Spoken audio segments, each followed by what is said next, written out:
Amigos, ¿qué tal? ¿Cómo les va? Un gusto saludarlos. Mi nombre es Johanan Díaz Vargas. Bienvenidos sean ustedes a este Hangout en vivo, las vías de comunicación entre todos ustedes y un servidor en Twitter. Me encuentran como @Johanan Díaz. En Instagram me encuentran como Johanan Díaz. En Facebook me encuentran como Johanan Díaz Oficial. Y a través del YouTube me encuentran como Johanan Díaz. Y los invito a que se suscriban.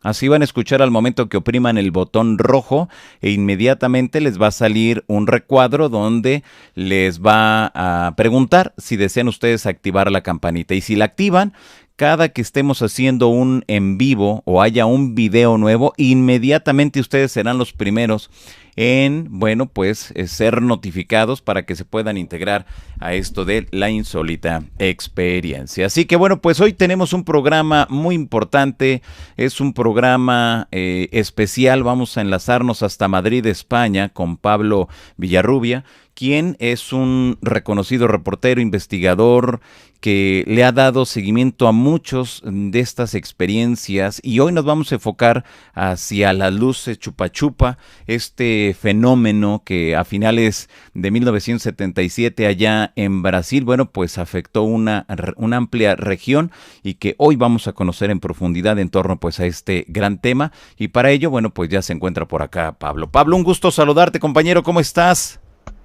Muy bien, querido amigo, y es un gustazo realmente poder hablar contigo desde el otro lado del charco, como se dice, y saber que existe esta conexión de amistad y de gran interés, yo creo que para todos nosotros que nos gusta el misterio. Exactamente, pues Pablo, escritor, conferencista, reportero, de verdad que es un gran abanico de cosas contigo, Pablo.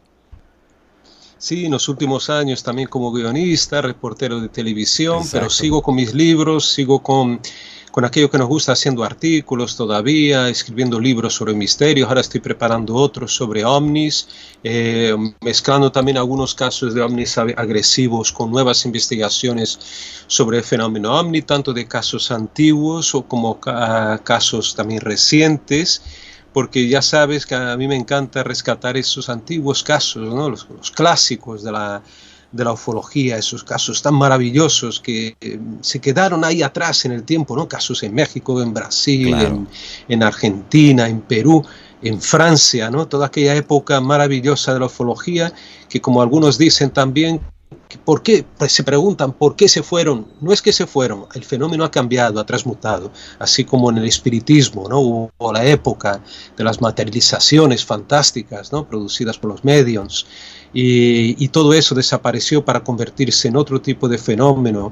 Los medios ahora son mucho más, van por el camino espiritual, de enseñanza, y el fenómeno prácticamente desaparece. Entonces son transmutaciones que ambos fenómenos han sufrido, ¿no? A lo largo de tantos decenios. Exactamente. Ahora, Pablo, ¿en qué momento de tu vida,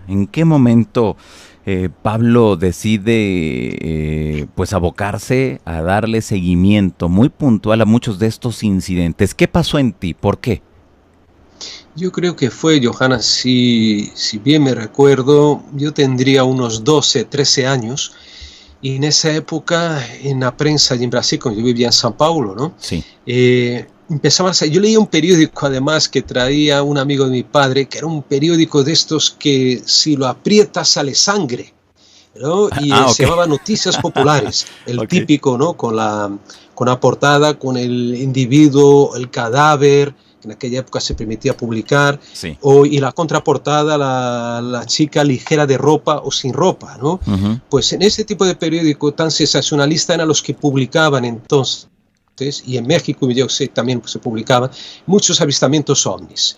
Entonces yo me dedicaba, como no había internet en la época, me dedicaba a recortar esas noticias y a pegarlas en una hoja de papel, ¿no? un folio, y para hacer un seguimiento de estos casos, hasta el momento que paso a conocer algunos ufólogos importantes de Brasil, como el profesor Max Berezovsky o Willy Wirtz, un profesor suizo que también hacían investigaciones sobre ovnis, y ya a partir de los 14, 15 años es cuando constituyo el GIFT, Grupo de Investigaciones de Fenómenos Extraterrestres, con ese nombre tan pomposo, y éramos unos chamacos ahí de 15, 16 años, como mis amigos, algunos amigos míos del barrio.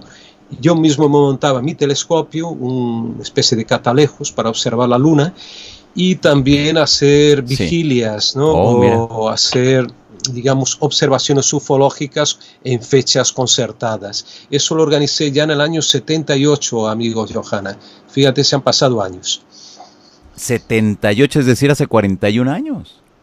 Exactamente, yo organicé, bueno, fue una alerta OVNI que organicé con varios estados brasileños, incluso me parece que con Santa Fe en Argentina, porque yo mandaba cartas en aquella época, claro, ausencia de internet, era todo por escrito, era así, yo mismo escribía las cartas. Por correo postal. Yo creo que las personas que yo escribía no sabían que ya era un chamaco ahí de 16 años apenas, ¿no? Que no me veían, ¿no? De esa manera. Yo escribía de forma muy correcta, procuraba de forma muy protocolaria y conseguí convocar por lo menos 10 o 12 grupos de todo Brasil y, como te digo, uno de Argentina, para que estuviéramos todos observando el cielo en una fecha determinada de ese año 78. No sé si fue en agosto, ahora no me acuerdo, pero tengo un boletín, ya te lo mandaré, un boletín que imprimía en aquella época. ¡Qué barbaridad! Y conseguimos 3 avistamientos en aquella fecha a lo largo, no sé, de toda la noche.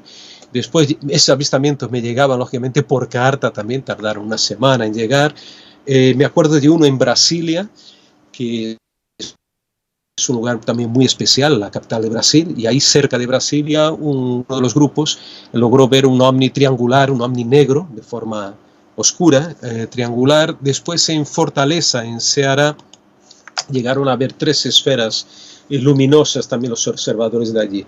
Nosotros en São Paulo no vimos nada, pero si no me equivoco, unos meses después compramos un aparatito muy curioso llamado UFOmeter, que entonces se anunciaba en la revista Planeta brasileña, que era la versión brasileña de la mítica Planet de Jacques Piaget y Luis Pauwels, ¿no? Sí. Y me acuerdo que anunciaban un aparato detector de campos magnéticos supuestamente producidos por ovnis. Compramos el aparatito, entre todos, claro, éramos estos muchachos, no teníamos mucho dinero, pues recogíamos la mesada que nos daban los padres el fin de semana para comprar cualquier, no sé, un caramelo, cualquier historia que quisiéramos, algún sándwich, y en vez de comprar eso, pues compramos el UFOmeter entre todos. Y lo curioso que un día, estando allí en el barrio de Vila Guilherme, el aparatito sonó, bueno, antes había sonado un par de veces, pero era debajo de cables de alta tensión. Ahí se disparaba el aparato, que era normal. Pero de esa vez no estábamos en la casa de un amigo allí en el barrio y el aparato empieza a sonar, la alarma que tenía, y salimos para mirar. Estaba dentro de la casa, miramos el cielo y vimos como una especie de cono volador flotando en el aire, que se desplazaba muy lentamente, estaba en posición horizontal y como balanceaba de un lado a otro podíamos ver la parte, digamos, plana de atrás de este cono, y de pronto él lanza como 2, si no me equivoco, eran 2 pequeñas estrellas por detrás, tal como si fuera una nave nodriza. Sí. El objeto manda, o sea, expele una luz y enseguida otra que desaparece en el horizonte. Yo sé que aquello lo seguimos también con unos prismáticos, no era un simple, podía ser, como se llama, estos globos, en Brasil hacen las fiestas de junio, ¿no? La fiesta de San Juan, tal, esos globos con antorchas, ¿no? Típicas, que ahora están prohibidos. Sí. En aquella época era muy común, pero no eran, porque lo vimos perfectamente a través de los prismáticos, ¿no? De los binoculares, y ahí tuvimos esa forma, ¿no? Este objeto. Y eso te estoy hablando de haber sido, creo que 79, 80, ahora no tengo la fecha precisa. Y fue ahí que empezamos después también, yo un poquito más tarde, si no me equivoco fue en el 82, investigo el caso de una presunta caída de un ovni en el bosque de Cantareira, también en el norte de la ciudad de São Paulo.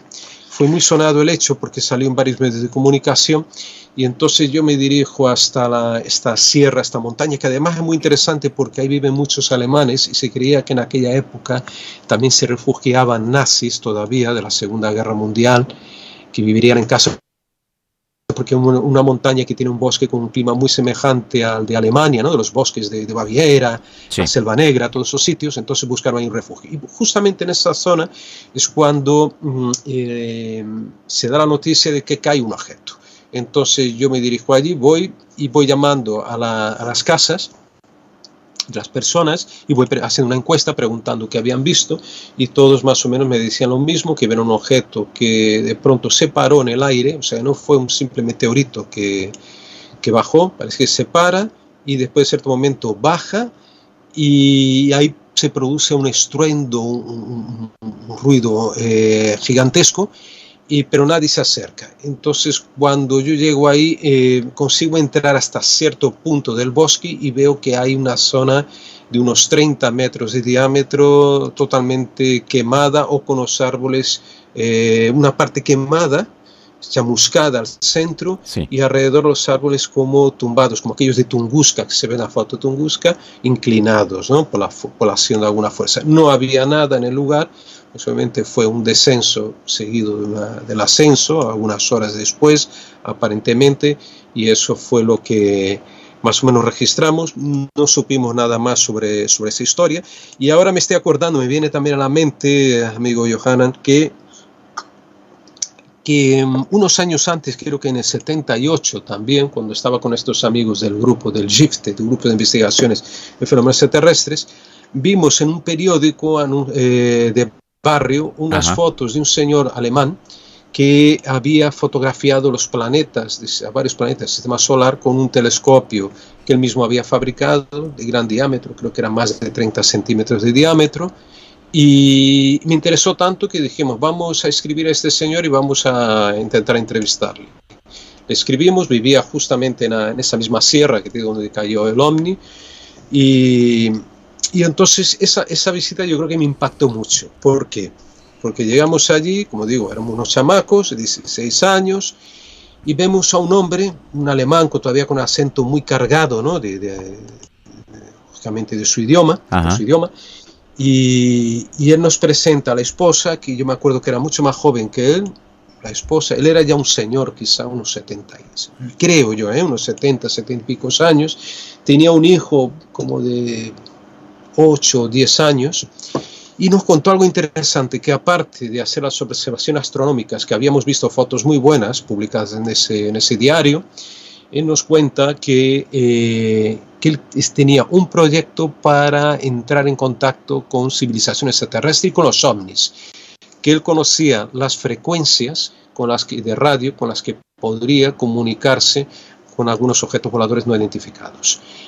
Lo curioso es que nos enseñó una serie de planos muy elaborados. Parece que él había sido ingeniero, posiblemente él vino después de la Segunda Guerra Mundial, digo posiblemente, tampoco tengo muchos datos, pero por la edad que tenía en la época, y váyase a saber uno si no fue uno de los ingenieros quizás de Penemunde, ¿no? O de otras instalaciones que tenían secretas los nazis en aquella época, porque el hombre estaba muy bien documentado, o por lo menos conocía mucho de astronomía y de electrónica, y nos enseña estos planos diciendo, mira, este es el proyecto, pero yo estoy prácticamente inválido, estoy en esta silla de ruedas, no puedo desplazarme, mi hijo es muy pequeño todavía para ayudarme, y yo necesitaría gente interesada en el proyecto que pudiera ayudarme, que pudiera ir, yo les daría dinero para comprar las piezas en determinado lugar, en tiendas de electrónica, y después ayudarme a montar una antena y el transmisor que yo ya tengo aquí dibujado para esas captaciones.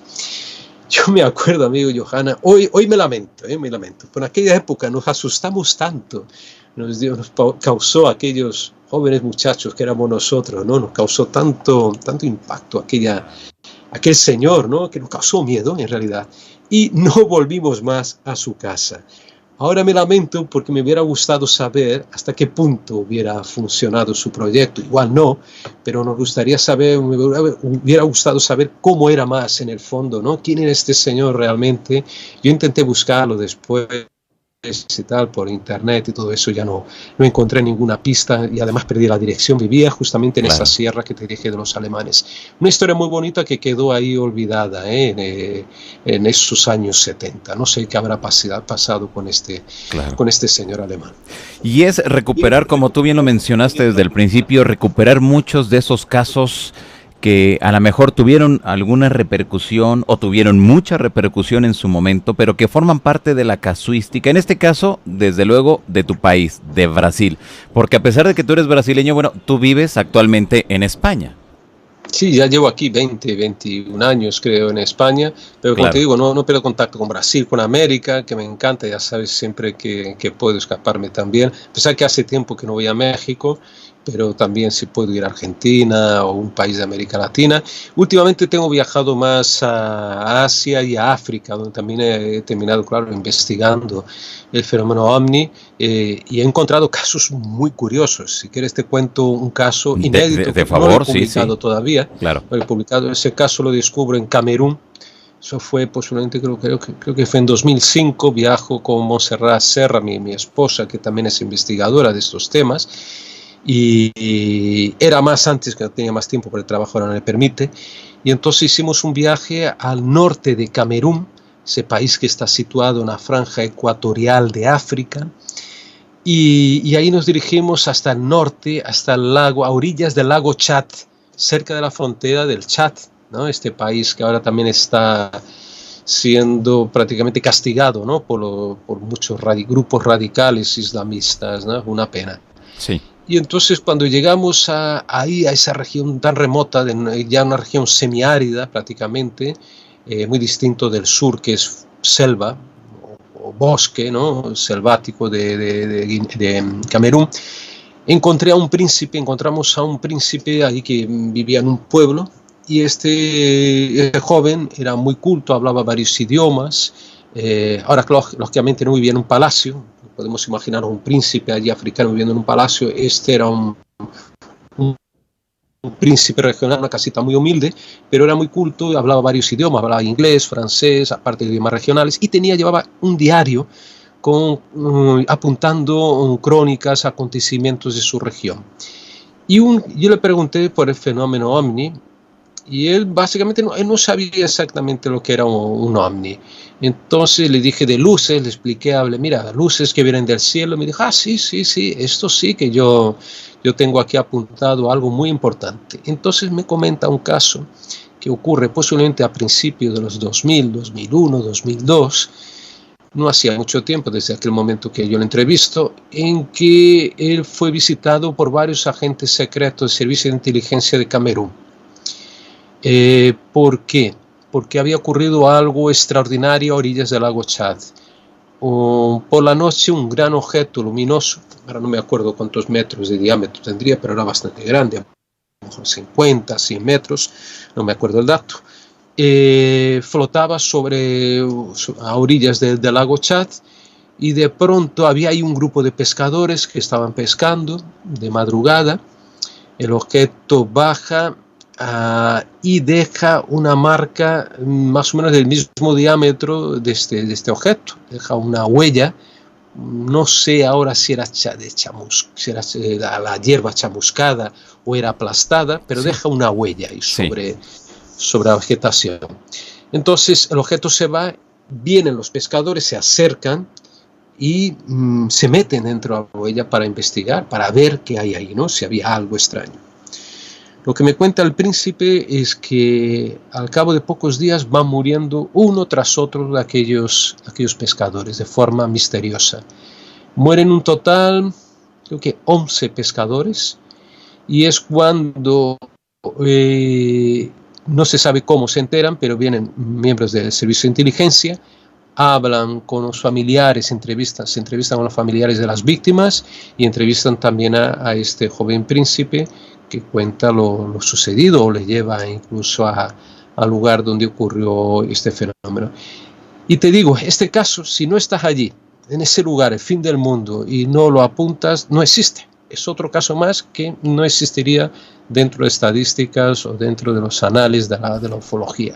Y me imagino que como este debe haber tantos casos, bueno, en África especialmente, que hay muy pocos investigadores. Estamos hablando, no es que existan pocos casos en África, es que hay pocos investigadores, claro, hay pocos recursos. Son países muy pobres, entonces para que alguien mantenga un hobby o una ficción, ahora a lo mejor es más fácil, pero en aquella época, incluso hasta pocos años atrás, era muy complicado. Fíjate que cuando estuve también en Sri Lanka, el antiguo Ceilán, había casos muy interesantes. Sin embargo, solo había un investigador en todo el país o en toda la isla, que además tenía un nombre complicadísimo, porque allí su nombre es Sivrananda, algo así, Fernando de apellido. ¿Y Fernando por qué? Porque allí los portugueses estuvieron durante más de 280 años en Sri Lanka, entonces muchos apellidos, Silva, incluso Fernando, Sousa, son de aquella época de la colonia portuguesa. Y este hombre, este Fernando, me manda un libro de él muy interesante en inglés, sí, hablando sobre los misterios de Sri Lanka. Y había una cantidad de historias prácticamente desconocidas. Un librito, bueno, el librito no era un libro bastante voluminoso, ajá, pero claro, un libro regional publicado allí mismo, y si no vas por allí o no buscas mucho, no descubres ese tipo de historia. Desgraciadamente, Fernando fallece unos meses después que entré en contacto con él. No murió muy mayor, yo creo que 50 y tantos años. Una pena, porque había empezado a establecer un contacto para tener más informaciones de esta isla tan bonita, tan maravillosa y tan remota para nosotros, ¿no?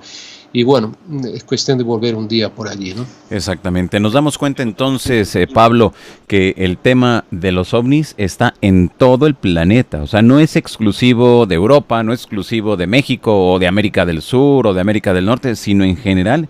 Esto lo encontramos, estas historias tremendas las encontramos en todos lados.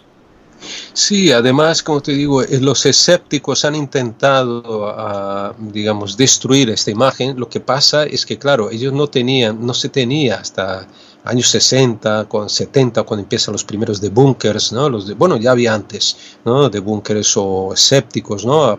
Dispuestos a atacar de forma violenta, ¿no? Radical el fenómeno ovni.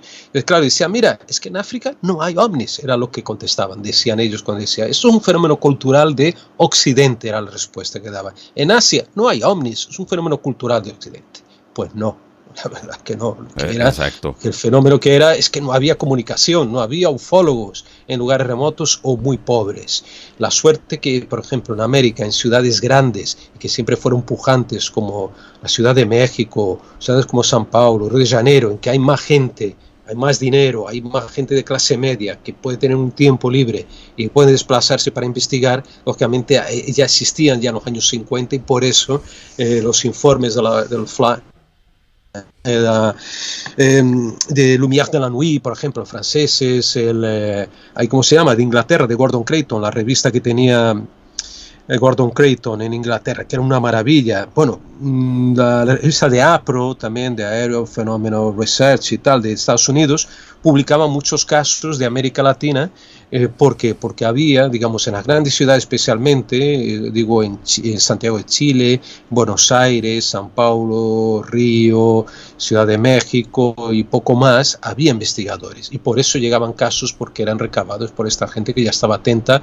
Mira, ahí Pedro Ferriz, mismo en México, claro, pionerísimo, estamos hablando de periodo de la radio, América Latina, entonces había gente así. Pero digo, en África, salvo después cuando surge Cynthia Hist, ¿no? En Sudáfrica y Rodesia, bueno, antigua Rodesia, que publica los primeros libros. Y ojo, hay otro investigador, ese menos conocido, yo lo rescaté en una entrevista que le hice en Cascais hace muchos años y mantuve contacto con él, que era Rui Castel Branco, que era un piloto de aviación de Mozambique, nacido en Mozambique, en la época de la colonia portuguesa, y que él publica un libro en el año, creo que 78, llamado OVNIs en África. Ese libro pasó sin pena ni gloria, publicado solamente en portugués, sale publicado además, me parece que fue publicado, si no me equivoco, no, ya fue en Portugal el libro, una pequeña tirada, hablando de una cantidad de casos extraordinarios, rarísimos. Me acuerdo de uno, Johanna, si me permites. Sí, adelante. Ese caso se me quedó muy grabado, que me contó Rui. Era un caso ocurrido en el interior de Mozambique, no sé si en la frontera con Rodesia, antigua Rodesia o Zimbabue, y él hablaba de un cipayo. Un cipayo eran los guardas coloniales que tenían, ¿no? Realmente en toda África. Entonces era el guarda nativo con uniforme, ¿no? En este caso de Portugal. Y era un cipayo que le cuenta que a principios del siglo XX, su abuelo le contaba que en una aldea de estas perdida en la frontera cerca de Rodesia, si no me equivoco, cuando empezaba el verano o primavera, una estación, cuando había un cambio de estación, cada año aparecía una especie de bola luminosa, Sí. venía del cielo, se posaba muy cerca de la aldea de este señor, del abuelo del cipayo, y de esta esfera salían unos hombres muy altos con unas bolsas en sus manos y recogían alrededor del objeto de este ovni, recogían piedras, recogían ramitas, pequeños animales, como si no pasara nada. O sea, allí alrededor la gente mirando aquel ritual casi, ¿no?, anual. Estos hombres, sin decir palabras, estos seres se metían otra vez en el ovni y se iban. Este relato me llamó, o sea, me marcó mucho, porque dije, mamá mía, esta historia recabada por un cipayo, se la contó en los años 60, posiblemente a Ruy Castelblanco, este hombre. Y ya te digo, la historia venía del principio del siglo XX. Vamos a ver, es muy difícil que te inventes una historia con esas características, ¿no? Y en un lugar como Mozambique y mucho más en aquella época, ¿no? Aquellos años 60, y bueno, ya no digo a principios del siglo, ¿no?, que cuando ocurre la historia. Entonces, vuelvo a repetir, el fenómeno ovni sí que se da en varios lugares, tiene un barniz cultural distinto por cada región, ¿no?, cada región del planeta, es normal que lo tenga. Y ocurre eso. Mira, otro caso, ahora que se me viene a la mente también, estamos hablando de Asia, Oceanía, Ajá. de Timor. Hice hace años ya, me parece, para una revista Enigmas, un reportaje sobre leyendas y tradiciones de Timor. Yo había hablado con un antropólogo. Timor fue colonia portuguesa, ¿se acordáis? Que hubo una masacre terrible, una ocupación militar por parte de Indonesia en 75, que expulsó a los portugueses, que pudieron escapar, pero la población civil fue masacrada a lo largo de varios años y se cree que hubo un genocidio entre 300 y 500 mil asesinatos, ¿no?, por las tropas de Indonesia en esa isla, ¿no?, que está situada cerca del mar, está bañada por el mar de Sonda y queda un poco más al norte de la ciudad de Darwin, en Australia. Eso para que os ubiquéis, una zona muy misteriosa. Pues un antropólogo que estuvo en Timor en los años 40, 50, recaba una serie de historias verdaderamente, desde el punto de vista antropológico, maravillosas, y una de ellas era la historia, que no se sabía de qué época, pero lo contaban ya venía desde hace varias generaciones. Esa historia se contaba de padres a hijos, ¿no?, de que había bajado un barco del cielo y ese barco se flotaba sobre una especie de cocotero, y entonces un hombre que vio ese barco, entre comillas, volador, se sube por la palmera y entra en el barco y se da cuenta entonces que hay unas personas diferentes, un poco diferentes de lo que somos nosotros, o él por lo menos, o su pueblo allí de Timor, y lo llevan a un lugar, dice que muy diferente, una especie de lugar, un lugar que tenía una especie de jardín, que decía que las plantas eran totalmente diferentes de la tierra, los animales también.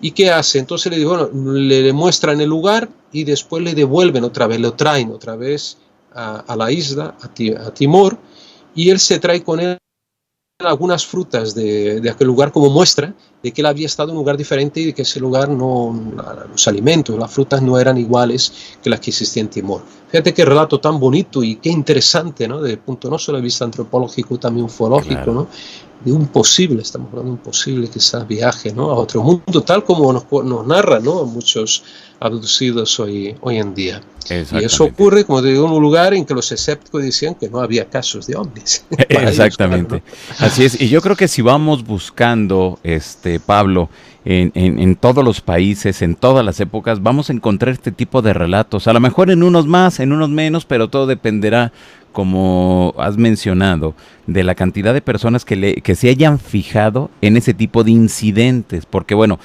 por decir, en América tenemos los casos de Centroamérica, donde es mínima la actividad, pero ¿por qué? No es porque no suceda, sino porque hay muy poca, o de plano no hay quien esté documentando, quien le esté dando seguimiento a los casos de avistamientos, a los aterrizajes, a los ataques de estas entidades biológicas anómalas, en fin, a todo lo que implica, pero no quiere decir que no existan, sino simplemente no hay quien las esté documentando a la fecha, Pablo.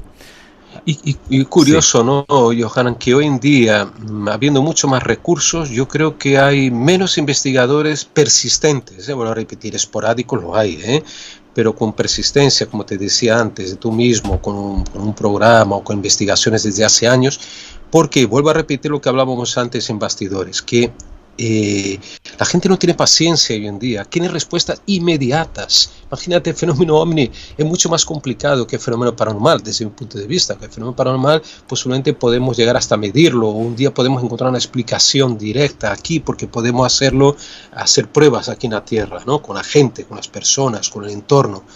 Pero el fenómeno ovni es muy escurridizo, un fenómeno muy, muy extraño, ¿no? Que no se deja, digamos, medir o registrar de una manera muy, muy extensiva. ¿Y qué significa eso? Entonces, la inmediatez de hoy en día, ¿no? De las personas, de los jóvenes o no jóvenes, en obtener resultados, o la fama incluso, como hablábamos también de YouTube, de todo esto, ¿no? Una fama repentina, eso no lo van a conseguir así tan fácil con el fenómeno ovni. Claro. El ovni te va a arrastrar toda la vida y posiblemente nos vamos a morir sin saber lo que hay realmente por detrás. Podemos intuir, eso sí, lo que está muy metido tú, yo y otras personas que llevamos prácticamente toda la vida con el fenómeno, intuimos cosas, percibimos cosas, pero muchas veces no sabemos ni siquiera cómo transmitirlas. Sabemos que hay algo, porque claro, al hablar con los testigos, a estar en los lugares, a haber tenido sincronicidades como hemos tenido, pues seguro tú lo has tenido también, sabemos que sí, que el fenómeno está ahí, es algo realmente muy complicado, ¿no? Pero claro, entonces yo creo, Johanan, que sí, antes había mejores investigadores que hoy en día, Los clásicos investigadores ahí de México, de Brasil, de Argentina, por ejemplo, ya no se van a repetir. Un Carl Wheeler, por ejemplo, que era alemán, pero que vivía en Brasil, que publicaba el famoso boletín de la SBDB, cuyos informes eran publicados, reeditados por todos los grandes ufólogos de todo el planeta, todos los boletines de aquella época. Eso no, yo creo que gente con tanto valor, con tanto tesón, con tanta persistencia, es difícil que se repita este tipo, que surjan nuevos investigadores con este talante. Así es que yo creo que también aquí hay algo bien importante, Pablo, y no sé cuál sea tu opinión. En muchas de las ocasiones ahora vemos que a través de las redes sociales se tiene una penetración muy fuerte en la sociedad. Pero el asunto es de que si las mismas personas que le dan seguimiento al tema nada más sacan todo de internet, pues desde luego que va a llegar un momento en donde la gente ya conoce esos casos. Se los pones de esta forma, la volteas, le cambias la historia, le pones esto, o sea, pero es la misma historia, es la misma información, es decir, no hay datos nuevos, no hay datos inéditos, no hay investigación de campo, porque eso también creo que al 2019 se ha dejado un tanto de hacer, y sobre todo por muchos de estos canales que tienen una repercusión mediática muy importante, pero que no hacen ya labores de investigación de campo, porque se piensa que ya todo está escrito en internet, y tú bien lo sabes, Pablo, que eso no es así. No todas las historias están, y no está todo publicado en internet. Es verdad, es totalmente cierto lo que dices. Además hay otro factor que es incluso los teóricos, yo diría, no solo la gente que investiga el campo, gente teórica, buenos teóricos, tampoco escasean. Vamos a ver, ¿cuándo va a surgir otro Jacques Vallée, por ejemplo, ¿no? ¿Cuándo? ¿Cómo? ¿De qué manera? Es muy difícil que surja un Vallée, un teórico. Bueno, aparte teórico, es investigador de campo, Vallée, lógicamente, pero todo su trabajo teórico es extraordinario. Incluso Antonio Rivera o mismo Pedro Ferriz, ¿no? Con los ovnis de la arqueología mexicana, un libro que yo lo tengo aquí de cabecera, es una maravilla ese libro, ¿no? Con sus errores, con sus aciertos, da igual, pero un hombre que fue pionero, que luchó por buscar nuevos caminos, fíjate, asociando algo tan inédito en aquella época como asociar la arqueología, ¿no? con la ufología, como hizo Pedro Ferriz. Entonces, echo de menos esos grandes teóricos también, Johanna, que nos han permitido. John Q, por ejemplo, imagínate, ¿no? De Mothman. Claro, Otro genio, ¿no? Sí, ¿Cuándo va a surgir otro? Por favor, que surja otro, pero va a ser muy difícil, ¿no? Amigo Johanna, eso va a ser muy difícil. Exacto. Ahora, dentro de todo este aspecto, Pablo, hay un caso que a mí me apasiona y que de verdad son de esas historias fascinantes, de esos incidentes extraordinarios que han ocurrido dentro de la casuística OVNI a nivel mundial. El caso de las luces Chupa Chupa, el caso de la Operación Prato, que tanto ha llamado la atención ahora en las últimas desclasificaciones que se han dado allá en Brasil, y que nos damos cuenta que al 2019 todavía no se sabe exactamente qué fue lo que sucedió, pero que tú tuviste la oportunidad de entrevistar a testigos y que tienes una parte muy destacada dentro de toda esta historia. Platícanos, ¿qué es eso de las luces Chupa Chupa y qué implicó en su momento? Claro. Todo esto empieza a ocurrir entre 1977 y 78, una serie de apariciones de luces o objetos con formas muy variadas, desde la forma típica lenticular, la forma cilíndrica, en una región muy remota de Brasil, que es en norte de Brasil, lo que es selva amazónica, en el estado de Pará, entre estado de Pará y estado de Maranhão. Ahí está la desembocadura también del río Amazonas, muy importante, lógicamente, y la isla de Marajó, que está en la desembocadura, que era la isla más grande del mundo fluvio marítima, ¿no? Parece que tiene tamaño de Suiza, si no me equivoco, esa isla. Y entonces en el 96, toda esa historia es que empiezan a ocurrir tanto en la periferia de la ciudad de Belén, que es la capital de Pará, como en zonas rurales o en la selva o en la costa, empiezan a aparecer estos objetos que disparan haces de luces contra los lugareños, contra indígenas, contra mestizos que viven en cabañas, en chozas, y esta gente queda malherida, principalmente a la altura casi siempre de los hombros, del pecho.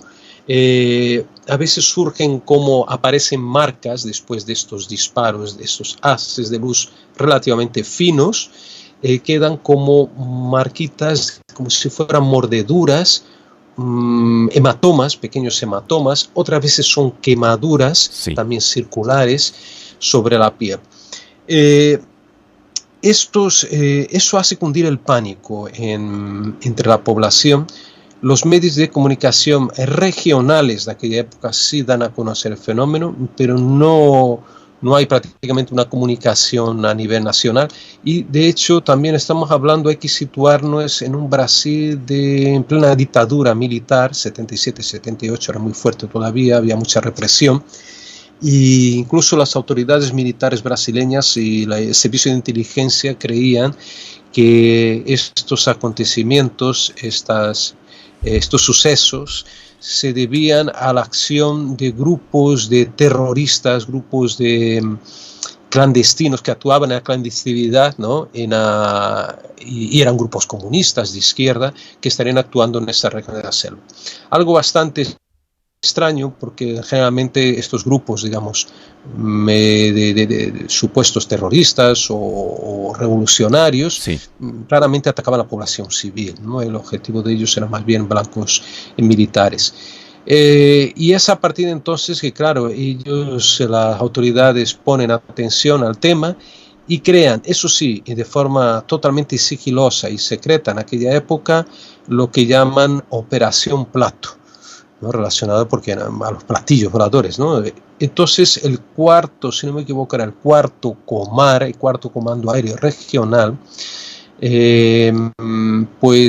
destina a estas regiones, a estas poblaciones y a la costa un grupo de oficiales bien preparados, algunos de ellos como Irangé Silva, Holanda Silva, que para investigar lo que estaba ocurriendo. Entonces esta gente estos militares iban con cámaras fotográficas, con grandes teleobjetivos, iban con filmadoras Super 8 de la época, iban con algunos detectores de radioactividad, también Geiger, iban bien pertrechados, iban bien preparados también intelectualmente, era gente preparada para interrogar y hicieron una serie de encuestas muy, muy detalladas de todos estos acontecimientos, entrevistando principalmente a las víctimas, ¿no?, de todos esos acontecimientos. Esto quedó prácticamente oculto, salvo que, o sea, como era un tema de seguridad nacional, eso no fue desclasificado, pero sí que algunos informes llegaron a manos de investigadores ya mismos a principios de los años 80. Y uno de ellos, y algunos informes llegaron al ufólogo de Belén y mi amigo Daniel Reviso Gies. Aquí tuve la oportunidad de visitar allí en Belén do Pará y entrevistar también y recorrer algunas zonas del estado para entrevistar a algunas de las víctimas de este fenómeno. Y vemos entonces que era el atacar a los hombres, a las mujeres, mientras estamos mirando algunas de estas imágenes que han sido desclasificadas. Vemos que los reportes hacían referencia precisamente a estos objetos y que la milicia le estaba dando seguimiento, Pablo. Pero también a mí lo que siempre me ha llamado la atención es de que se asegura que hay fotografías, que hay filmaciones de los objetos, pero que a la fecha se desconocen esas filmaciones de lo que haya encontrado la milicia. Mira, sí, el problema de filmaciones, yo por ejemplo, yo tengo una filmación, sí. Conseguí una, no puedo decir la fuente, pero la tengo. Lo que pasa es que en ese momento, en 96, para digitalizar, no había técnicas de digitalización como hay hoy, ¿no? Pero lo que hice fue saqué fotos de los fotogramas y lo publiqué, si no me equivoco, en el libro Luces de la Muerte, que salió, aparte de la edición aquí española, salió también por el Círculo de Lectores de Colombia el libro. Y entonces llegué a publicar algunas fotos de fotogramas de esto. Y algunas fotos también me las pasó, Daniel Reviso tenía contacto con algunos de sus militares, como eran también algunos de ellos de la región, y le pasaron algunas fotos que yo reproduje para el libro en su momento, y muestran realmente objetos muy variados, algunos en forma de disco, otros, como digo, en forma cilíndrica también. Había otros muy extraños, con una forma bastante irregular, pero los más comunes eran generalmente las formas de forma de tubo o lenticular, esos eran los más comunes. No eran muy grandes algunos de ellos, los de forma tubular podían tener 3 o 4 metros de altura aproximadamente, y eran los más agresivos, y me acuerdo perfectamente cuando voy a entrevistar a la doctora Belaide Cecín Carvalho en su gabinete médico, en su consulta médica en Belén do Pará.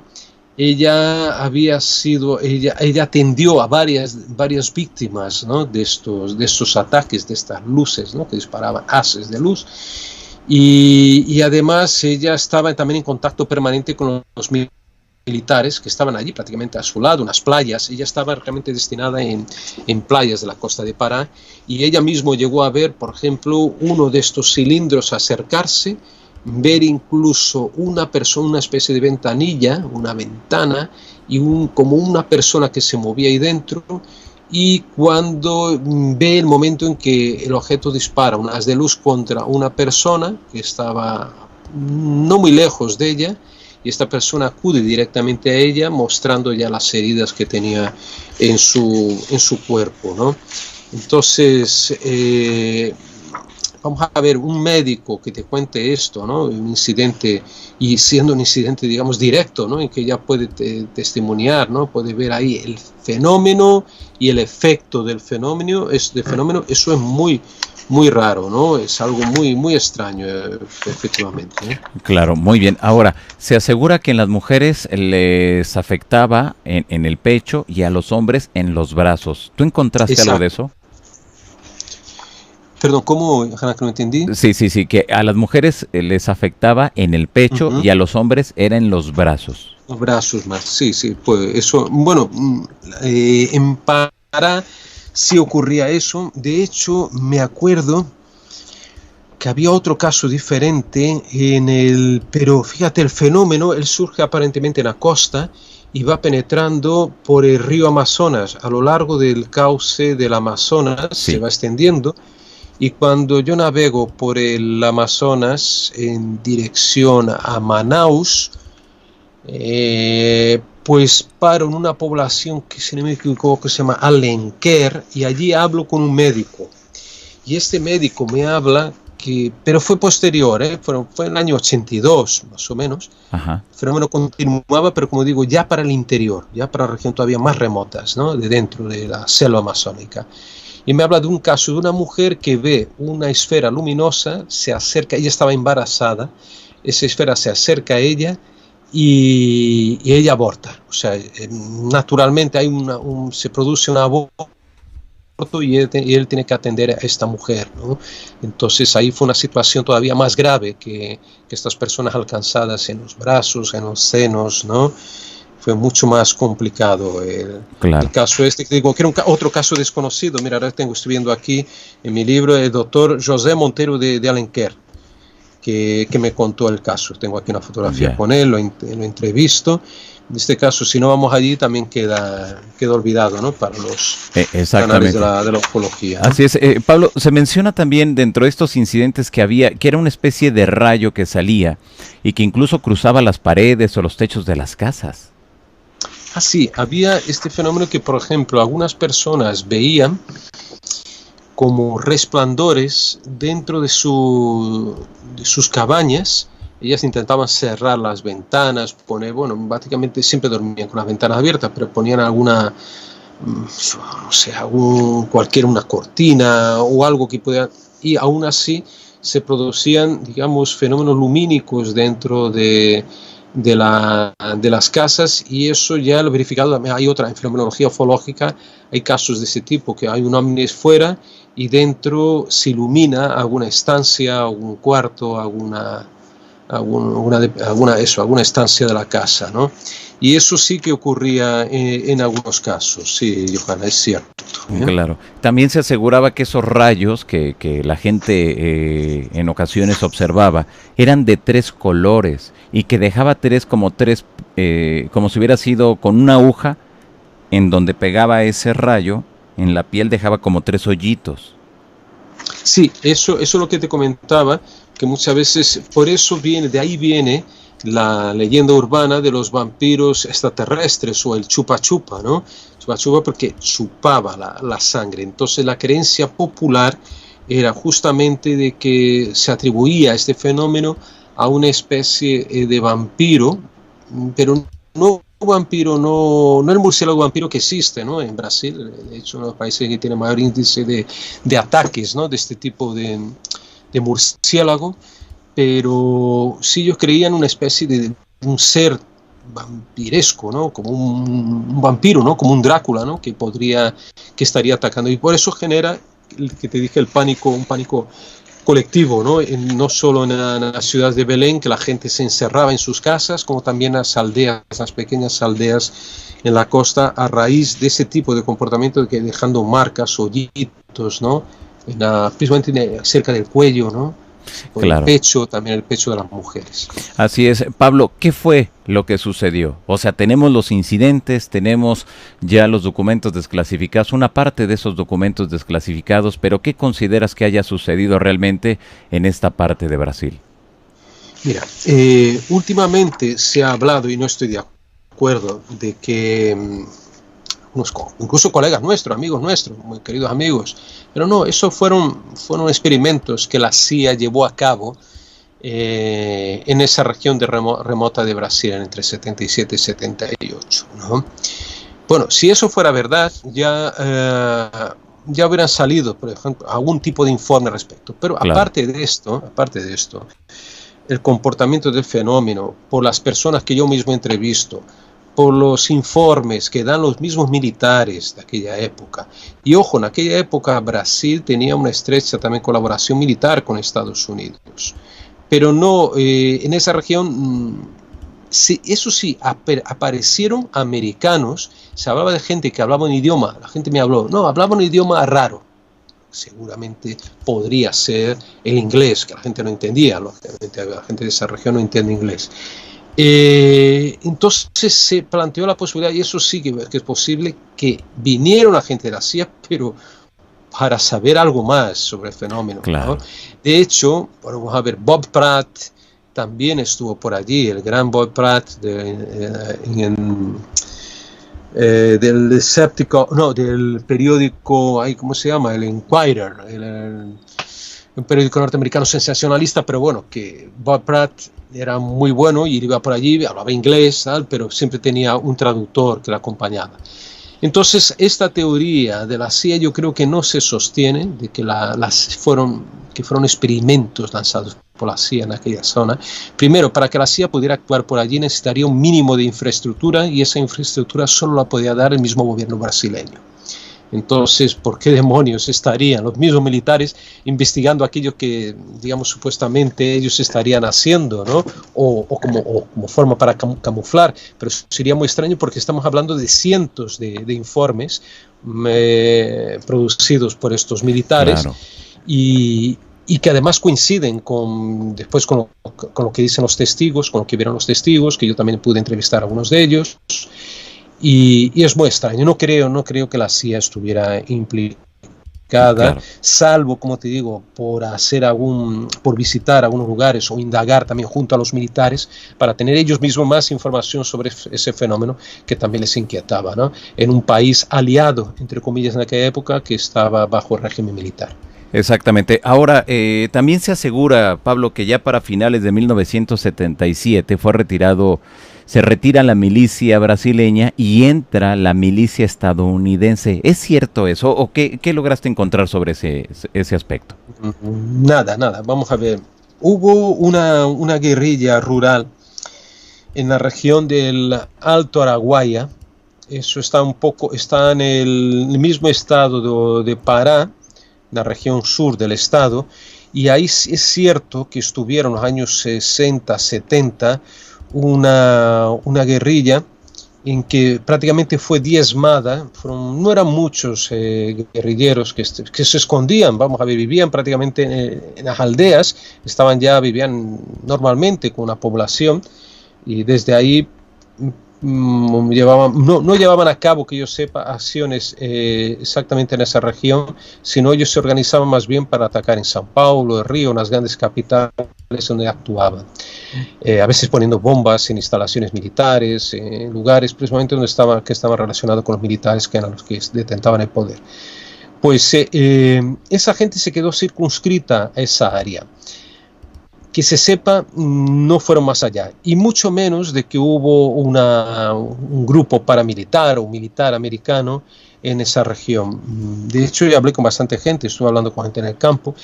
Eso sí, se vieron, vamos a ver si me acuerdo, helicópteros negros. Ok. Helicópteros, pero creo que no fue en Pará, fue en Maranhão, en el estado contiguo, y fue en los años 80. Esto te lo digo porque ahora me estoy acordando y tengo que tener los apuntes de personas del campo que me decían, no, hubo una época que después de aparecer estas luces misteriosas aparecían en el helicóptero negro. Fíjate qué curioso, ¿no? Que hubo muchas historias, ¿no? En los años 70, 80, ¿no? Sobre estos misteriosos helicópteros negros, que podrían ser realmente, ahí sí podemos decir que a lo mejor eran helicópteros militares de Estados Unidos o incluso del ejército del aire brasileño, ¿no? Que estuvieran de alguna manera camuflados o no identificados para poder llevar a cabo algún tipo de investigación, ¿no? Sobre esas zonas donde ocurrieron los fenómenos. Después hay una historia muy extraña de la mujer de los peces. No sé si conoces esta historia, Johanna. ¿Te suena la historia de la mujer de los peces? No. Esta mujer era una extranjera. Ahora no me acuerdo si era francesa, americana, posiblemente era americana. Era una mujer muy extraña, de cabello muy, muy güero, muy claro. Y esa mujer vivía en una cabaña prácticamente aislada de todos en esa población. También eso fue en Pará. Y esta mujer parece que ella era considerada como una especie de bruja. Detalles de la historia no me voy a acordar ahora, pero otro día que me llame, yo te puedo contar, puedo buscar el informe que tengo de la mujer de los peces. La llamaban así porque ella aparecía con una gran cantidad de peces en su casa y no sabía cómo pescaba, de qué manera, no se la veía pescar, era una cosa muy extraña. Hasta que un día esta mujer, y en esa misma zona aparecían también el chupa chupa, aparecían esas luces, cuando ella estaba por ahí. Entonces la gente la asoció inmediatamente con el fenómeno, y al cabo de un tiempo ella se esfumó prácticamente de la zona. Entonces decían que era una extraña, unos decían que podía ser una agente de la CIA, otros decían que era una francesa, otros decían incluso que era una bruja o incluso una extraterrestre, se llegó a plantear. Pero era un personaje así muy, muy extraño y muy curioso esta mujer de los peces. Qué barbaridad, qué interesante. Son muchas historias que hay en este lugar, en este sitio, y que fue a finales de 1977 y 1978, y que al 2019 sigue todavía siendo un gran misterio todo lo que sucedió. Ya hayan sido guerrillas, hayan sido realmente ataques de estos objetos voladores no identificados, pero sucedió algo realmente. Sí, sucedió, y además por lo que me contaba la doctora Velaides Sin Carvalho, ¿no? Ella me decía que había también alteraciones cuando ella analizaba la sangre, ¿no? Recogía muestras de sangre de las personas afectadas, y había alteraciones en la composición o en el porcentaje de glóbulos rojos y glóbulos blancos, que no era normal, ¿no? Que son esas personas. Entonces estamos hablando posiblemente de alguna energía, alguna radiación electromagnética, ¿no? que interfería, ¿no? en el cuerpo de estas personas. Sí que hubo un elemento exógeno ahí patente, ¿no? que provocaba esto. Pero te digo, yo ahora voy a volver a investigar el fenómeno, voy a retomarlo. De todas formas, Ademar Gevaer en Brasil, el gran ufólogo, el director de la revista UFO, sigue persistiendo, también consiguió ahí a base de mucha insistencia que el gobierno brasileño desclasificara, ¿no? varios informes ovnis, especialmente de la Operación Plato, hace ya unos años. Y mi amigo también, mi querido amigo ya fallecido Roberto Beck, también que estaba presente en esos, que participó activamente en esta desclasificación, también junto a los militares. Entonces, y han salido también al paso algunos militares de la época, aparte de Wirangé Holanda, que eso es otra historia muy larga, que era el coronel, que básicamente era el principal, ¿no? el líder de esa Operación Plato, que se suicida de forma circunstancias muy extrañas. Eso debe haber sido ya en el 97, 98, ya ha pasado muchos años, la Operación Plato. Algunos dicen que no tiene nada que ver con el fenómeno, a pesar que él da la cara, es cuando él da una entrevista en exclusiva a Ademar Gevaer y también después inmediatamente a la Globo, y es cuando se da a conocer realmente la Operación Plato y las caras de la Operación Plato, quién eran las que estaban por detrás de todo esto. Y este hombre pues aparece muerto, ¿no? Si no me equivoco, ahorcado en su casa allí en Río de Janeiro. Entonces, como tú has dicho, ¿no? Son tantas historias que rodean la Operación Plato. Yo creo que da todavía mucho de sí. Yo creo que hay muchos casos que reinvestigar. A mí han pasado muchos años, pero ya he podido investigar casos mucho más antiguos que esto. Por ejemplo, casos de los años 40, 50, hasta hace poco estoy investigando un caso de los años 50. Entonces no es improbable que todavía podamos encontrar testigos vivos de la época, reinvestigar un caso, o que surjan incluso a un caso, no digo nuevo, sino de aquella época, ¿no? Claro. A pesar que hace pocos, no sé si un par de años, tú te acordarás, amigo Johanan, que en Perú se dieron casos muy parecidos a de Chupa Chupa. Así es. En la Amazonía peruana, ¿te acuerdas? Sí. Personas atacadas, ¿no? Por extrañas luces. Sí, que incluso algunos de esos incidentes fueron reportados, que serán hace 2 años, como 4 años, 5 años. Yo le di seguimiento a muchos de esos incidentes, que incluso la Fuerza Aérea del Perú se involucró, y que de verdad fíjate que cuando sucedió eso, inmediatamente yo lo relacioné, o se me vino a la mente todo lo de la Operación Plato, y es ahí cuando nos dimos cuenta de que había muchas cosas que todavía no se conocen, y que se estaba repitiendo ese fenómeno. Y a poco, a 5 años atrás, iba a ser nuevamente la CIA. Pues desde luego que no, la gente ya estaba más despierta, había más medios de comunicación, había más cosas que podían informar de incursiones de gente extraña en sus localidades. Es verdad, es verdad, es verdad. Y de hecho es curioso, ¿no? Porque el fenómeno aparece en el sector más oriental de la Amazonía, estamos hablando allí en Pará, se va desplazando, yo sé hasta dónde yo puedo seguir el fenómeno, él llega hasta Manaus, fíjate, él se va desplazando poco a poco, en el 78, Sí. 79, está a las puertas de Manaus, la capital del estado Amazonas brasileño, mucho más a oeste, y de ahí se esfuma. Y de pronto, un montón de años después, aparece en el otro extremo de la Amazonía, ¿no? En la Amazonía peruana, estamos hablando más a occidente. El fenómeno se reproduce en ese tipo, en ese entorno, ¿no? Medioambiental. Es muy curioso, ¿no? Exactamente. Pues qué interesante, de verdad que, Pablo, podríamos pasarnos todo un año completito sin parar de platicar, al menos de los pocos incidentes que hemos abordado en esta entrevista. Y podríamos seguir durante mucho tiempo platicando y platicando de tantos incidentes, pero me queda claro algo, Pablo, que el tema de los ovnis es real, es auténtico y que debemos de seguir dándole seguimiento. Aquí no hay vuelta de hoja. Sin duda, tú lo sabes perfectamente, querido amigo, sin duda. Así es, pues Pablo, la gente que te mira en estos momentos, ¿cómo puede entrar en comunicación contigo? ¿Cuáles son tus redes sociales? Mira, por Twitter es @p mayúscula y después Villarrubia, todo junto. En Twitter, en Facebook, que puede ser buscando Pablo Villarrubia Mauso o Pablo Villarrubia Mauso Milenio, también puede, que es mi perfil, y la página Pablo Villarrubia Mauso de Facebook, y también poniendo Pablo Villarrubia Blog, aparecerá también el blog, y ahí siempre en el Facebook siempre voy colgando, voy poniendo, postando cosas que investigaciones que vamos haciendo, y también del programa de Cuarto Milenio, ¿no? Las últimas investigaciones. En breve, sí,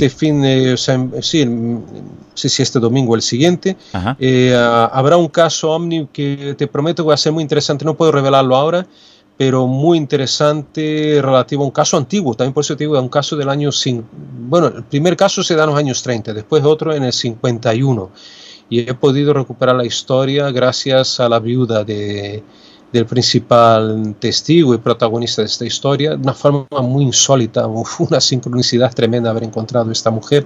Entonces, si estáis atentos ahí, incluso puedo contar más adelante un poco con más detalles esta increíble historia que vamos a presentar ahí en Cuarto Milenio. Perfecto, pues ahí está para toda la gente que nos mira en estos momentos, Pablo, y de verdad que yo te quiero agradecer que hayas estado aquí, que siempre, bueno, pues estás con la mejor de las disposiciones para platicar con el auditorio de acá de la República Mexicana y que, bueno, pues estén muy al pendiente de tu trabajo.